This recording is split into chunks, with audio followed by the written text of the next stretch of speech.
হরে কৃষ্ণ। আজ আমি আপনাদের জগন্নাথ দেবের একটি লীলা শোনাব। জগন্নাথ দেব যিনি হচ্ছেন শুধুমাত্র পুরীর অধিষ্ঠাতা নন, তিনি হচ্ছেন এই সমগ্র বিশ্বের অধিষ্ঠাতা এবং তিনি এই সমগ্র সৃষ্টির পালনকর্তা।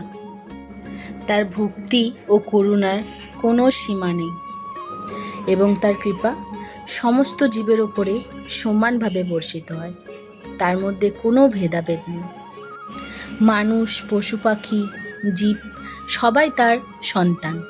তিনি সবাইকে সমানভাবেই কৃপা বর্ষণ করেন। তাই তো কারোর কষ্ট তিনি সহ্য করতে পারেন না। যেই তাকে প্রাণ ভরে প্রার্থনা করে তার কাছেই তিনি তখনই উপস্থিত হন। আজ তোমাদের সবাইকে সেরকমই জগন্নাথ পুরীর একটা লীলা শোনাব। সবার যদি ভালো লেগে থাকে তাহলে অবশ্যই ভিডিওটা লাইক এবং চ্যানেলটি সাবস্ক্রাইব করে দিও। সমস্ত বৈষ্ণবদেরকে আমার প্রণাম জানিয়ে আজ আমি আমার লীলা কথাটি শুরু করছি। হরে কৃষ্ণ। পুরীর মন্দিরে একবার রাজার পোষা হাতিটি খুব অসুস্থ হয়ে পড়েছিল।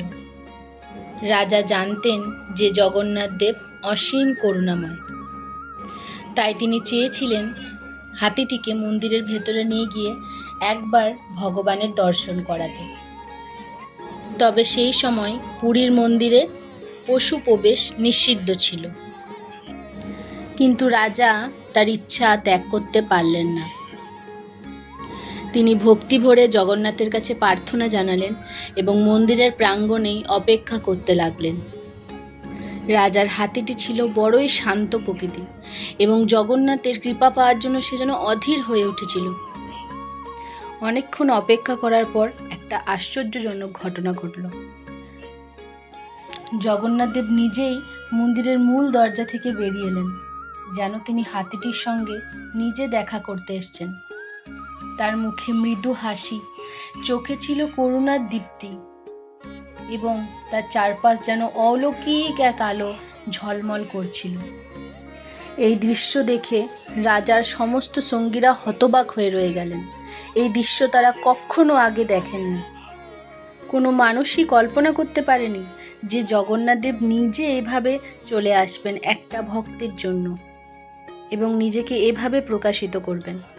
হাতিটি তখন মাটির ওপরে বসে পড়ল এবং ভগবানকে প্রণাম জানালো। জগন্নাথ দেবকে দেখে তার আশ্রয় ও শান্তির দীপ্তি ফুটে উঠল। এই অলৌকিক দর্শনের মুহূর্তটি ছিল চিরস্মরণীয়। সেই সময় রাজা অনুভব করলেন যে ভগবান তার ভক্তের জন্য সব সময় পাশে আছেন এবং তাদের উদ্ধার করতে নানা যুগে নানা রূপে অবতার নেন। এরপর জগন্নাথ দেব হাতিটির সামনে প্রসন্ন চিত্তে দাঁড়িয়ে রইলেন। রাজা বুঝতে পারলেন যে জগন্নাথ দেব শুধু মানবের দেবতা নয়, তিনি সমগ্র জীবের ভগবান। আমরাও জগন্নাথ দেবের কাছে এই প্রার্থনা করতে পারি। প্রভু তব পদ দুগে মোর নিবেদন,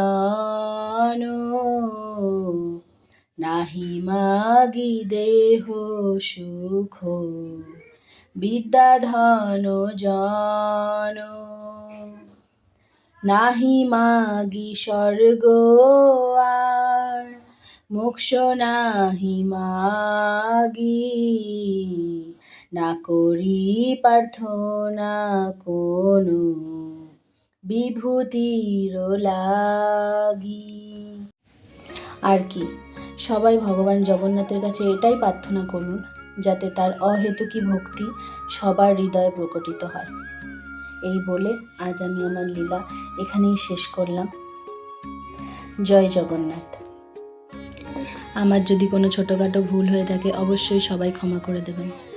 বাঞ্ছা কল্পতরুভ্যশ্চ কৃপা সিন্ধুভ্যেব চ পতিতানাং পাবনেভ্যো বৈষ্ণবেভ্যো নমো নমঃ। অনন্ত কোটি বৈষ্ণববৃন্দকে